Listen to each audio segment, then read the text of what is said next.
नमस्कार, आप देख रहे देवभूमि समाचार में आपके साथ प्रियंका मलिक हाजिर उत्तराखंड की तमाम छोटी बड़ी खबरों के साथ आगे बढ़ेंगे, लेकिन उससे पहले एक नजर हेडलाइंस पर। उद्यान घोटाले में सुप्रीम कोर्ट ने उत्तराखंड सरकार को दिया बड़ा झटका। मामले में सीबीआई जांच रोकने वाली याचिका को किया खारिज। सरकार ने हाईकोर्ट के आदेश को दी थी चुनौती। राम मंदिर को लेकर सियासत जारी। भाजपा कांग्रेस में बयानबाजी। महारा ने भाजपा अध्यक्ष महेंद्र भट्ट के ब्राह्मण होने पर की थी टिप्पणी। पलटवार में भट्ट बोले, नो कमेंट्स। उत्तराखंड में कांग्रेस की न्याय यात्रा का आगाज। अंकिता भंडारी को न्याय दिलाने के लिए उठाई आवाज। बीजेपी विधायक रेणु बिष्ट के खिलाफ कार्रवाई की मांग। राम मंदिर की प्राण प्रतिष्ठा से पहले दून पुलिस का बड़ा ऐलान। बिना अनुमति के राजधानी में नहीं निकाले जाएगी जुलूस और धार्मिक यात्रा। अनुमति प्रक्रिया को बनाया और सख्त।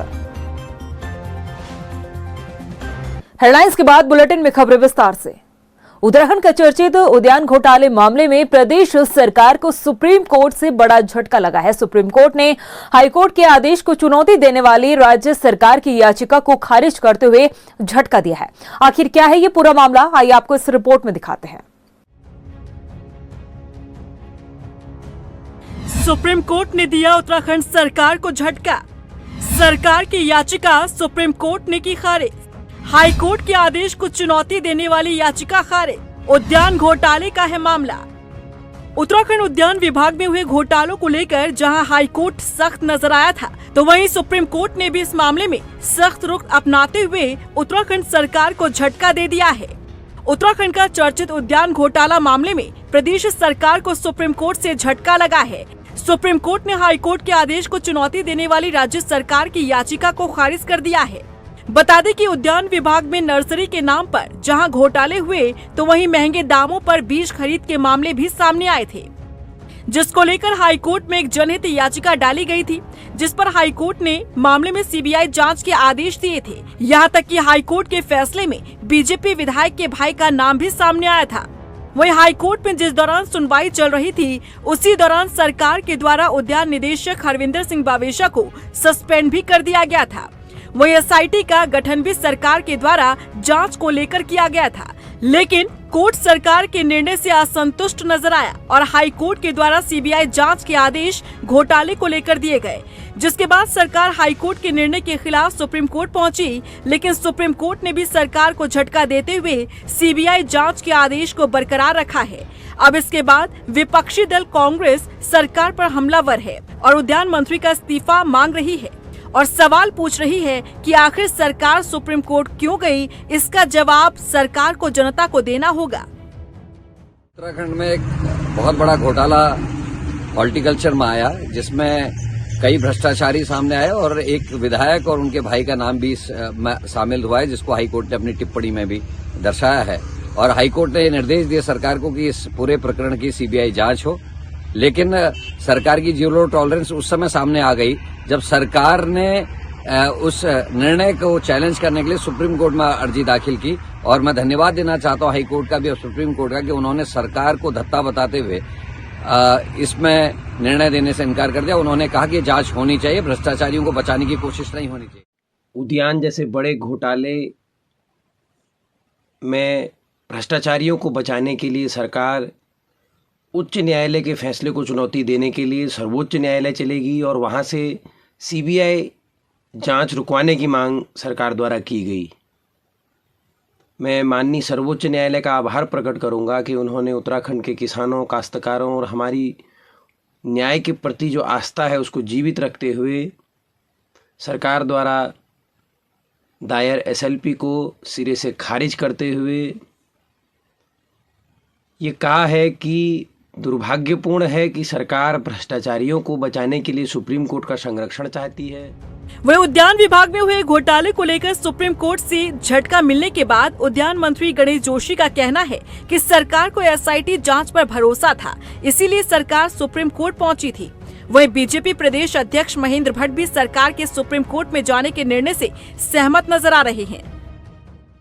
एसआईटी को जांच दी और एसआईटी ने माननीय उच्च न्यायालय से उस व्यक्ति के खिलाफ एफआईआर करने के आदेश मांगे कि हम इसके खिलाफ एफआईआर करना चाहते हैं, हमें आदेशित की गया, क्योंकि कोर्ट के उसमें देख रेख में मामला चल रहा था, लेकिन माननीय उच्च न्यायालय ने आदेश नहीं दिया और उन्होंने सीबीआई जांच के लिए कहा। तो हम तो सिर्फ इसलिए कि हमारी, क्योंकि इससे पहले अगर आप देखें एसआईटी ने चाहे नकल घोटाला हो, चाहे एनएस घोटाला हो, चाहे समाज कल्याण घोटाला हो, हर घोटाले में 100 से अधिक लोगों को जेल भेजा है, किसी को छोड़ा नहीं है। तो हमारी एजेंसी पे प्रश्न उठ रहा था, ठीक है, बाकी सरकार जांच को तैयार है। जो दोषी होगा, जितना बड़े व्यक्ति होगा, उसके खिलाफ कार्रवाई होगी। सर्वोच्च न्यायालय का जो मान्य है, इसलिए सरकार वहां गई थी। अगर हाई कोर्ट के डिसीजन के बाद जो जांच की प्रक्रिया राज्य सरकार द्वारा चल रही, राज्य सरकार उस हेतु सुप्रीम कोर्ट गई थी कि हमने उसकी जांच बिठा दी है, लेकिन क्योंकि सुप्रीम कोर्ट ने कोई डिसीजन दिया है, इसलिए सरकार उसको मानेगी। ये कहना है कि जांच ही नहीं हो रही होती तो ये स्वयं रूप से विषय होता कि आखिर क्यों सुप्रीम कोर्ट गए। अगर हाई कोर्ट ने सीबीआई जांच की बात की तो हम केवल सुप्रीम कोर्ट इस आधार पर गए कि सरकार द्वारा जांच बिठाई गई है, इस जांच के पक्ष भी आने चाहिए, लेकिन सुप्रीम कोर्ट ने डिसीजन दिया, हम उसका स्वागत करते हैं। रोकने का विषय ही नहीं है, रोकने का विषय तो सरकार जांच ही नहीं बिठाती। उद्यान विभाग में हुए घोटाले को लेकर अब माना जा रहा है कि कई अधिकारियों की मुश्किलें बढ़ने वाली हैं, तो कई सफेदपोश नेताओं की भी मुश्किलें बढ़ सकती हैं, क्योंकि सीबीआई जांच के दौरान कई बड़े नाम सामने आने के बाद ही प्रदेश सरकार हाईकोर्ट के फैसले के खिलाफ सुप्रीम कोर्ट पहुंची थी। ऐसे में देखना होगा कि अब सीबीआई की जांच की आंच कहां तक पहुंचती है। राम मंदिर को लेकर इस वक्त माहौल जितना राममय नजर आ रहा है, तो वहीं दूसरी तरफ सियासी दलों के बीच सियासत जोरों पर है। कांग्रेस प्रदेश अध्यक्ष करण महारा ने महेंद्र भट्ट के ब्राह्मण होने पर जिस तरह से टिप्पणी की, उस पर सियासी उबाल आने की उम्मीद थी, लेकिन बीजेपी के प्रदेश अध्यक्ष महेंद्र भट्ट के एक कमेंट ने महारा पर तंज भी कस दिया है और मामले को तूल देने से भी बचा लिया है। यह रिपोर्ट देखिए। महेंद्र भट्ट का महारा को तंज, महारा को बताया बड़ा विद्वान। नो कमेंट से भट्ट ने मामला किया शांत। देश भर में माहौल राममय है, प्राण प्रतिष्ठा समारोह को लेकर लोगों में उत्साह है, लेकिन उत्तराखंड में सियासी दलों के बीच इस दिन को लेकर जुबानी जंग जारी है। हालांकि बीजेपी प्रदेश अध्यक्ष ने इस जंग को तूल देने के बजाय नो कमेंट से मामले को शांत कर दिया। दरअसल बीते दिन कांग्रेस प्रदेश अध्यक्ष ने महेंद्र भट्ट पर कमेंट करते हुए उनके ब्राह्मण होने पर सवाल खड़े किए थे। महेंद्र भट्ट का ब्राह्मण कुल में पैदा होना दुर्भाग्य बताया था। इस बयान के बाद माना जा रहा था कि महेंद्र भट्ट करारा जवाब महारा को दे सकते हैं, लेकिन महेंद्र भट्ट ने तंज कसते हुए महारा को बड़ा विद्वान व्यक्ति बता डाला। आप भी सुनिए। करण महाराज जी विद्वान व्यक्ति हैं और वो जो भी कुछ बोलते सोच समझ के तोल के बोलते हैं, इसलिए मैं उनकी किसी बात पर कोई प्रतिक्रिया नहीं दूंगा।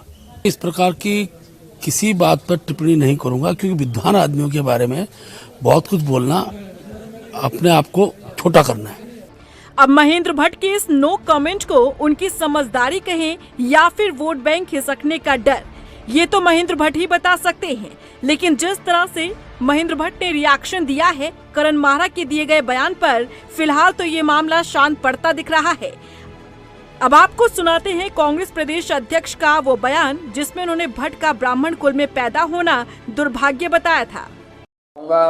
महेंद्र भट्ट का सौभाग्य है कि वो ब्राह्मण कुल में जन्म उन्होंने लिया, और ब्राह्मण समाज का ये दुर्भाग्य है कि उनके कुल में महेंद्र भट्ट जैसा व्यक्ति पैदा हुआ, जो आदमी सनातन धर्म के सबसे बड़े ध्वज, जो सनातन धर्म की 4 नींव हैं, उन नींव को जो गाली दे, जो उनके बताए हुए रास्ते को गलत बताए, जो सनातन धर्म के नियम कानूनों को गलत बताए, वो व्यक्ति कैसे एक ब्राह्मण कुल में जन्म लिया, मेरे समझ में नहीं आता।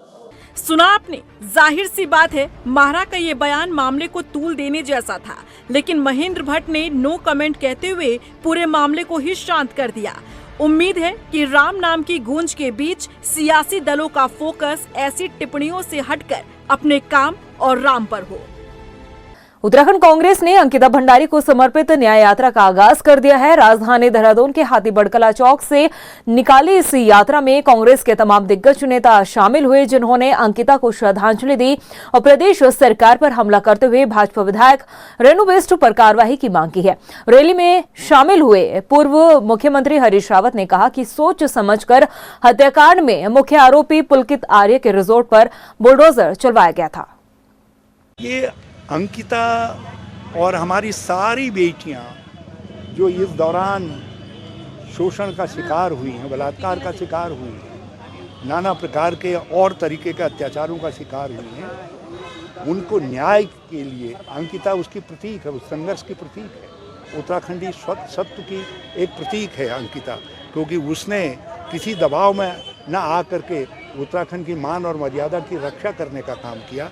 इसलिए जो है हमने अंकिता को न्याय दो, ये न्याय यात्रा प्रारंभ की। आज कहा जा रहा है कि ये मामला अदालत में, न्यायालय में विचाराधीन है और कांग्रेस राजनीति कर रही है। साक्ष्य मिटा दिए गए, जहां वह कक्ष था उसको बुलडोजर से ध्वस्त कर दिया गया, बेड तक को स्विमिंग पूल में डाल दिया गया। पूरे साक्ष्य मिटा दिए भारतीय जनता पार्टी की सरकार ने और प्रशासन के जरिए उन सबूतों को पूरी तरह से साक्ष्यों को मिटा दिया गया। वहीं लोहाघाट पहुंचे स्वास्थ्य मंत्री डॉक्टर धन सिंह रावत ने 58 नर्सिंग अधिकारियों को नियुक्ति पत्र सौंपे हैं और उन्हें ईमानदारी से अपनी ड्यूटी निभाने व जन सेवा करने के लिए भी कहा। इसके साथ ही स्वास्थ्य मंत्री डॉक्टर धन सिंह रावत ने कहा कि सरकार जल्द ही स्वास्थ्य विभाग में 11,000 पदों पर नियुक्ति करने जा रही है, जिसमें 3,000 पद नर्सिंग अधिकारियों की नियुक्ति से अभी भी भरे जा रहे हैं। प्रदेश भर के अस्पतालों में जल्द ही चिकित्सकों की कमी भी दूर कर ली जाएगी।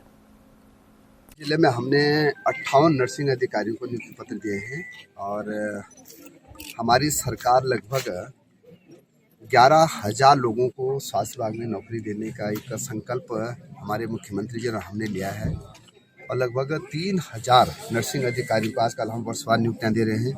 पहले मुख्यमंत्री जी के आवास में हमने लगभग 225 लोगों को नौकरी दी थी और आजकल हम प्रत्येक जिले में जाके नियुक्ति पत्र बांट रहे हैं। वहीं चारधाम यात्रा को लेकर तैयारी अभी से शुरू हो चुकी है। पर्यटन मंत्री सतपाल महाराज ने अधिकारियों के साथ बैठक की, जिसमें समय रहते चारधाम यात्रा की तैयारियों को पूरा करने पर मंथन किया गया। पर्यटन मंत्री सतपाल महाराज का कहना है कि पिछले साल की तुलना में इस साल और भी ज्यादा तादाद में श्रद्धालुओं के आने की उम्मीद जताई जा रही है।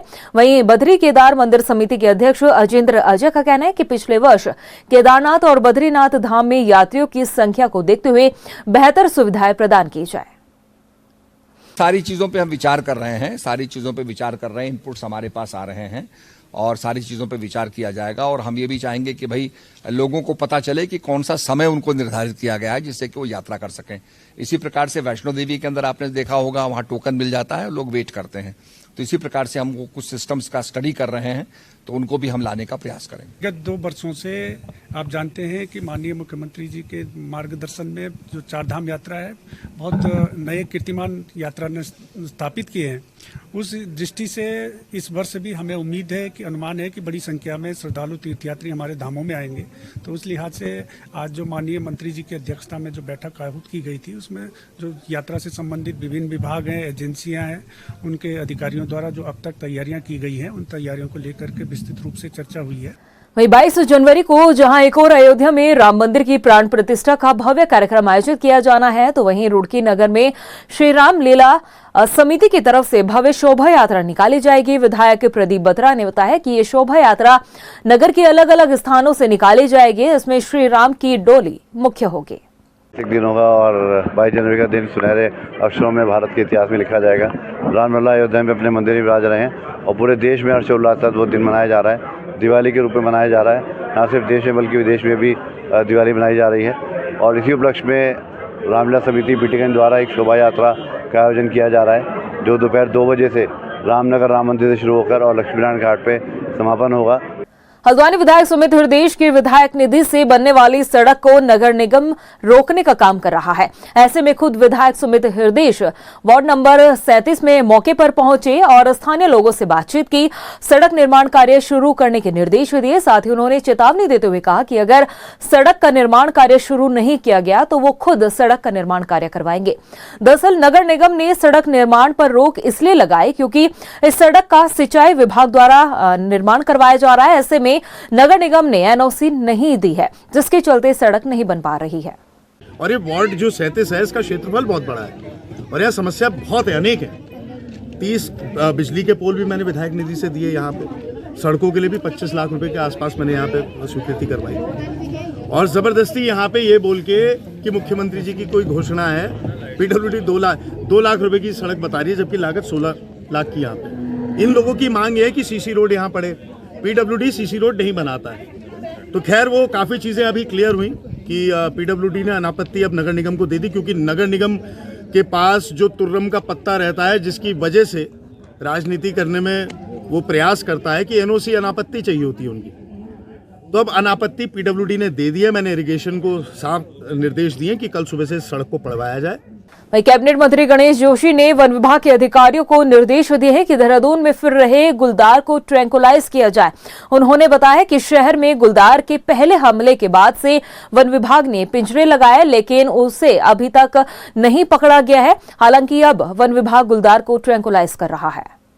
देखिए, वास्तव में आज पिछले 1 महीने से गुलदार लगातार अवधि के क्षेत्र में आ रहा है। मैं खुद किमाड़ी गया था, जहाँ पर एक 3.5 साल के बच्चे को हाथ से, उसकी माँ के हाथ से छीन कर लेके उसको मार दिया गया। उसके बाद अभी हाल ही में सोंदोवाली में एक 12 साल का बच्चा जो अपने दोस्तों के साथ था, उस पर अटैक किया गया। वो तो अच्छा हुआ कि उसके साथ के बच्चे दिलेर से उन्होंने उसकी टांग पकड़ ली, तो शेर जो है उसका इतना मांस सिर का निकाल कर ले गया। मैंने डीएफओ से, एसएसपी से हमने बात की है, पिंजरे लगा दिए हैं और हमने कहा इनको ट्रैंकुलाइजर की परमिशन मिल गई है कि पिंजरे में नहीं आता तो आप कहीं दिख रहा तो उसको बेहोश करके उसको यहाँ से शिफ्ट किया जाए, और लगातार उसकी मॉनिटरिंग हो रही है। उधर राजकीय दून अस्पताल में गुलदार के हमले से घायल हुए बच्चे का इलाज जारी है। चिकित्सा अधिकारी अनुराग अग्रवाल ने बताया कि अस्पताल में तैनात प्लास्टिक सर्जन डॉक्टर शिवम डांग ने बच्चे के सिर की सर्जरी की है। साथ ही शरीर के अन्य जगहों पर जो घाव है उसका इलाज किया जा रहा है। उन्होंने बताया कि निखिल डॉक्टर शिवम डांग की निगरानी में है और जल्द ही वो स्वस्थ होकर घर भी आ जाएगा। आपको बता दें कि बीते 2 दिन पहले दून के रिहायशी इलाके में गुलदार ने 12 साल के बच्चे पर हमला किया था। हाँ देखिए, बहुत छोटा बच्चा था, वो अपने दोस्तों के साथ पिकनिक पे गया था, तो वहाँ गुलदार पीछे से ही हमला करते हैं। तो उसने उसके सिर को पकड़ा, जिसमें पीछे की जो हमारे स्कैल्प बोलते हैं, जो पीछे के हिस्से के बाल हैं, उसको उतार कर ले गया वो। और साथ में उसकी जांघ में भी पंजा मारा होगा उसने, तो अपने 2-3 घाव एक जांघ में भी हैं। तो अभी बच्चे की हिम्मत ये है कि बच्चा बिल्कुल सर्वाइव कर रहा है, और बच्चा हमारे डॉक्टर शिवम डांग हैं जो प्लास्टिक सर्जन है, उनके अंडर केयर में है वो। और उसकी कल एक सर्जरी करी गई है, जिसमें जो गंदे टिश्यू हैं उनको काट कर निकाला जाता है, और एक जांघ से स्किन ग्राफ्टिंग लेकर उसमें वो ऊपर स्कैल्प की जगह ग्राफ्टिंग भी की गई है। तो उम्मीद है कि वो 7-8 दिन के अंदर ग्राफ्ट पकड़ लेगा और वहाँ ग्रोथ होनी शुरू हो जाएगी। वहीं दून पुलिस ने गुलदार को लेकर फेक पोस्ट और वीडियो शेयर करने वालों पर कार्रवाई की जा रही है। एसएसपी अजय सिंह ने बताया कि वन विभाग की तहरीर पर सोशल मीडिया पर गुलदार के हमले का वीडियो वायरल कर भ्रामक सूचना फैलाने वाले अज्ञात शख्स के खिलाफ एफआईआर दर्ज कर ली गई है। आपको बता दें कि राजधानी देहरादून के पोश इलाके में गुलदार दिखाई देने के बाद गुलदार से जुड़े कई वीडियो सामने आ रहे हैं, जो कि काफी फेक भी बताए जा रहे हैं। हालांकि दून पुलिस अब इन पोस्ट पर एक्शन ले रही है। तो घटनाएं अभी विगत 15-20 दिन के अंदर हुई, जिसमें गुलदार द्वारा जो है राजपुर और रायपुर थाना क्षेत्र में अटैक किया गया था, जिसमें एक बालक 4 माह का है जिसकी डेथ भी हो गई थी। साथ ही साथ एक युवक को भी, बालक को भी अटैक किया गया था जो घायल था। चूंकि लगातार उसका मूवमेंट रिहायशी इलाकों में है, तो लगातार उसमें हमारी फॉरेस्ट की टीम और पुलिस की टीम इसमें लोगों को अलर्ट भी कर रहा है, और उसको पकड़ने के लिए जो भी हर संभव प्रयास संयुक्त रूप से किया जा रहा है। लेकिन इसको देखते हुए कहीं ना कहीं आम जनता में जो है भय बन जाता है। लेकिन कुछ फेक वीडियो देखा गया कि जो विभिन्न जगहों पर, विभिन्न राज्यों में कभी पूर्व में कभी कोई घटना घटित हुई होगी, उसको उठाकर सोशल मीडिया पर पोस्ट किया गया, जिससे लगातार